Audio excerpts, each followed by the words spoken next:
Let's move on. So my title covers optimal timing of mitral valve repair. Here is Bichat Hospital, which is very, very nice, as you can see. Here are my disclosures, only part of them, of course. So I'm going to build this talk around a document, the Guidelines on Management of Valvular Heart Disease, which is a joint ESC-EACTS document. The honor and the pleasure to co-chair this effort with Ottavio, who is sitting in front. So please, Ottavio, you shall share the merit. So the first message as regards the timing of mitral valve repair, as regards everything in the field of valve therapy now, is to use the heart team approach. That is to say, to try to work as much as possible in close collaboration, surgeons, cardiologists, even anesthesiologists, even more difficult imaging specialists, and, if necessary, other specialists. And in the field of mitral valve repair, heart failure and EP do play a role. The first step is to look at the patient, and we have to walk through different questions. The first thing to know before thinking of repair is to know if the valve disease is severe. Then we should know if the patient is symptomatic or not, and a difficult question in the elderly or in patients with comorbidity, to know if the symptoms are related to valvular heart disease. Then we should step into the future and know if the patient has some years of life in front of him and which quality of life is it seeking for. Then we have to balance the risk and benefit of surgery. In real world, cardiologists and even more GPs probably are really afraid by surgery. There is a risk in surgery, but they completely forget the risk of natural history. So we have to balance these things. Then we have to speak to the patient, not always, listen to him and follow his advice, but speak with him. And finally, know what we are able to offer the patient. And here it's especially important in terms of ability to perform a durable repair. Repair, everybody can do that, but durable is another story. So very briefly, because Jean-Luc and others are going to address that, how to assess severity. Echo is key, but we should not use a non-magic number in isolation. It means that we should integrate anatomic findings together with some color, together with some quantitative and semi-quantitative data, and there are different thresholds proposed for quantification of the primary and secondary AMR, but here again, there is no unique magic number. We should integrate the whole finding. Then we should have a look at all the constituents of the mitral valve. There'll be a talk also on that, but really we should try to be able to understand what is the etiology, what are the lesions, and what is the cause of dysfunction, and what is the type of dysfunction. And this should be in the echo report. Then, using all these things, as nicely summarized in the document by Patrizio Lancelotti, you can assume or guess that the repair will be easy or will be extremely difficult. In the middle, you have to discuss with the surgeon, your local surgeon or another surgeon, to know what is possible in the given patient. Finally, look at the patient mean, trying to assess the risk, and in this document we are extremely clear. The score we have are not that bad, but they are not perfect and very far from being perfect. So, first line, the clinical judgment of the team to say this patient is inoperable, this patient is high risk, or this patient is definitely low risk. Of course, we can use the score, but it's only part of a decision-making process. So what is the treatment? Well, surgery is outstanding, in good hands, in expert centers, to offer a very good treatment to patients with primary MR. Fantastic results immediately, excellent results mid-term and even long-term. The results are not as good in patients with secondary AMR, ischemic AMR, or cardiomyopathy for many, many reasons, but the results are not as good. Primary AMR, we know, of course, the etiologies. And here is a slide from my friend Dr. Van Herman, which shows you the different dishes you can offer for your meal. It's outstanding. You have plenty of recipes. And with these recipes, you can follow Alain Carpentier's advice. I'm going to see him next week, so I anticipated and prepared a slide. What are your goals when you do that? Try to preserve and restore a full leaflet function, create a large surface of coaptation, something which is forgotten by many, and remodel the entire annulus. And really your goal should be to offer a perfect correction and a durable correction. So mitral valve repair works very well, and in the ESC ACTS document we try to grab a couple of figures, a couple of numbers. You're going to show more recent one, but clearly it's a low-risk operation throughout the world, throughout Europe. Mitral valve replacement carries a higher risk, but of course it's not randomized. Patients are often sicker, and when you add on some cabbage, of course the risk will jump. The issue is, it will be addressed, is the rate of repair and the results of repair are highly dependent, closely related to the experience of the surgeon, experience of the team. When you look at this slide, you immediately conclude it's good to go in a center which has a very large experience of mitral valve repair. And David Adams and Volmar Falk wrote this very good paper. I encourage you to go and read it, about the best practice revolution in valve repair. And clearly, according to several factors, presence of Barlow, young age, if you are going to treat patients who are asymptomatic, if you are going to address somewhat more complex anatomy, you should go to experienced valve surgeon, experienced mitral valve repair centers. If you are not dealing with this sort of thing, you may well go to less experienced people. So what are the indications we propose for surgery in symptomatic severe primary MR? We put top of the list, and we want to stress once again, mitral valve repair should be the preferred technique when it is expected to be durable.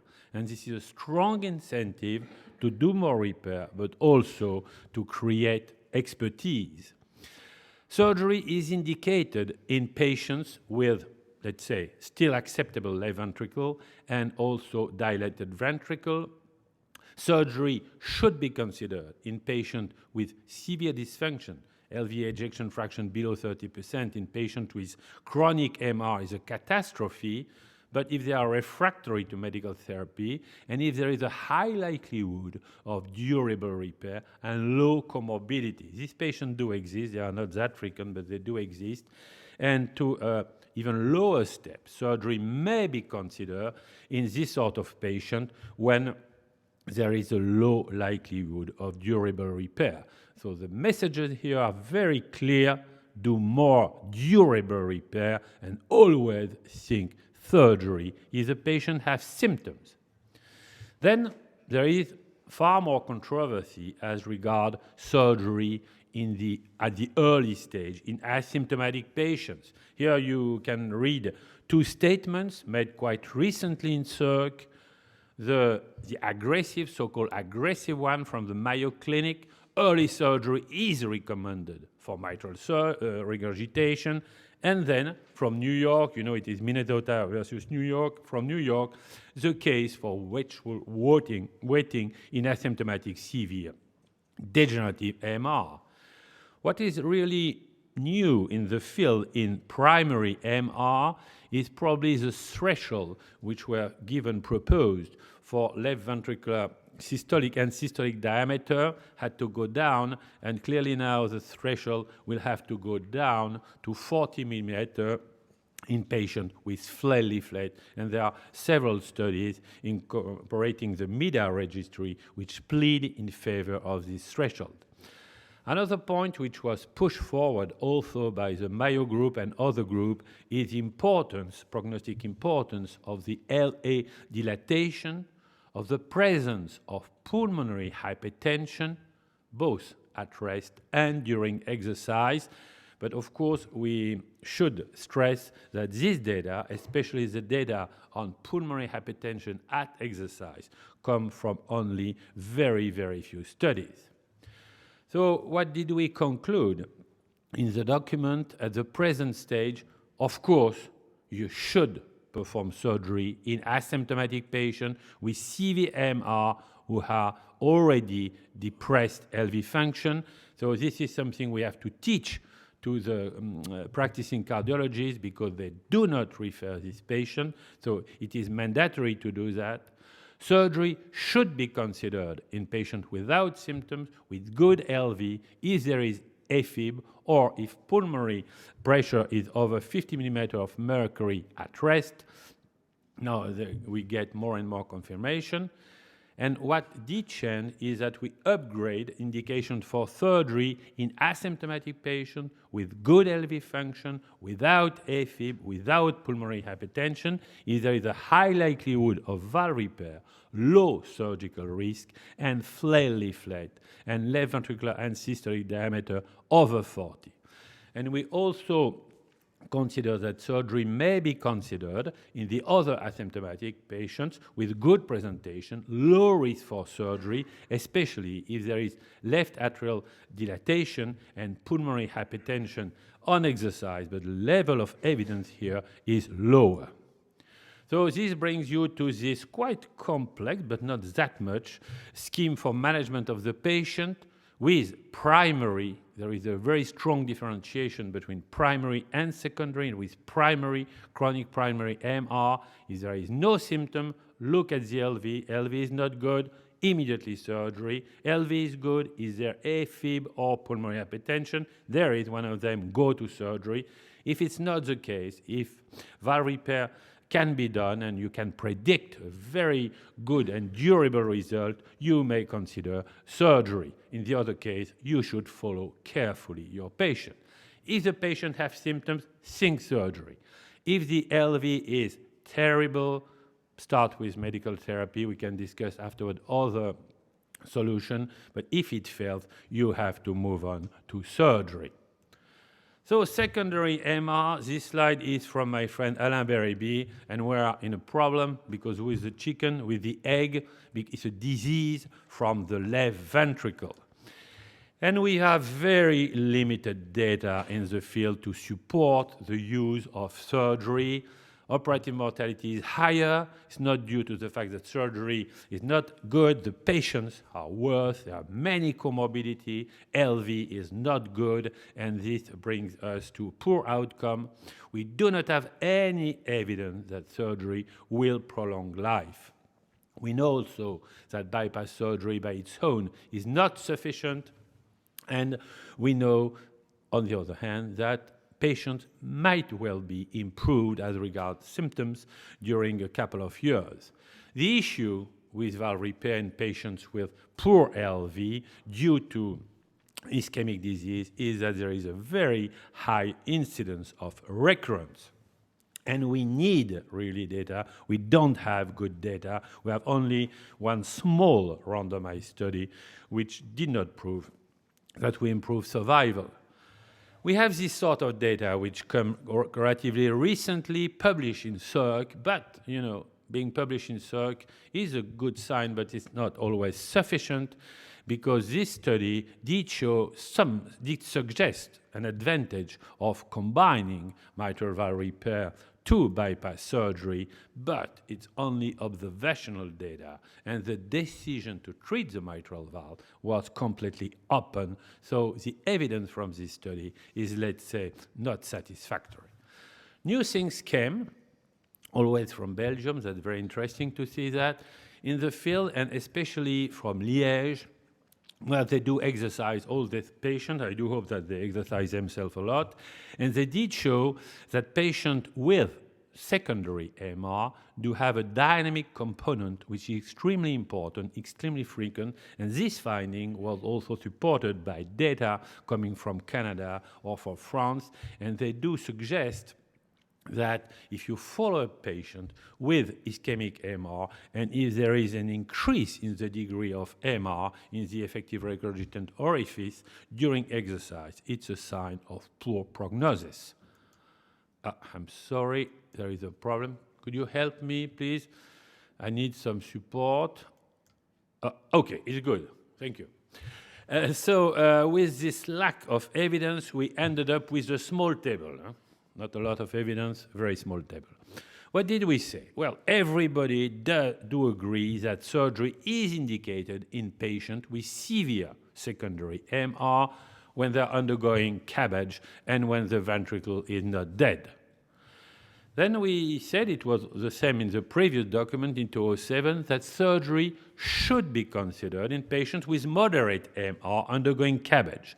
And here there is a debate, it's 2A, and what is probably very useful, if you have it available, is to perform exercise echo, and if exercise echo shows during exercise a real steep increase in pulmonary pressure together with symptoms, it's a very good argument in favor of surgery, if valve repair is doable, of course. Then we said that surgery should be considered in symptomatic patients with severe MR, low ejection fraction, really very low, if you are going to revascularize, and if there is evidence of viability. That's an important point. We should look at viability in this patient. And finally, to a lower threshold, surgery may be considered in patients with not catastrophic left ventricle, severe secondary MR, who remain symptomatic despite optimal medical management, including the best treatment we can offer, including CRT, if revascularization is not indicated. It's a very difficult group of patients, and here we put only a 2B recommendation. So, dear colleagues, to conclude from this introductory talk, what should we say? Evolution of MR relies mainly on the clinical assessment and comprehensive echo examination integrating several measurements, anatomy, semi-quantification, quantification. Really the message is no magic number. Valve repair should be the preferred approach whenever possible, whenever durable repair might be expected. Two groups of patients, primary MR, organic MR, surgery is indicated in case of severe symptomatic MR. It's also indicated in asymptomatic patients with beginning of impairment of left ventricular function. Early intervention can be considered in asymptomatic patients with low risk for surgery where durable valve repair might be expected. In secondary MR, we are really in a gray zone and we have to work very hard. We have to do dedicated randomized trial, not that easy to do. We have to improve the way we assess the patient preoperatively, and really we should quantify, address, and probably as much as possible during exercise, and do not forget to look at the myocardial viability. Surgical technique should progress. Annuloplasty can make progress also with now the dynamic annuloplasty, and we have to do our best to improve the LV remodeling technique. But in both cases, for primary and secondary, we have to plead and do all our best to increase the number of durable mitral valve repair, train surgeons, train centers, train the groups. We need trials. We absolutely need trials to bring us better evidence, and also from the cardiologic side, but also your side, we must work all together to dig and to evaluate the new percutaneous valve repair techniques. Thank you for attention.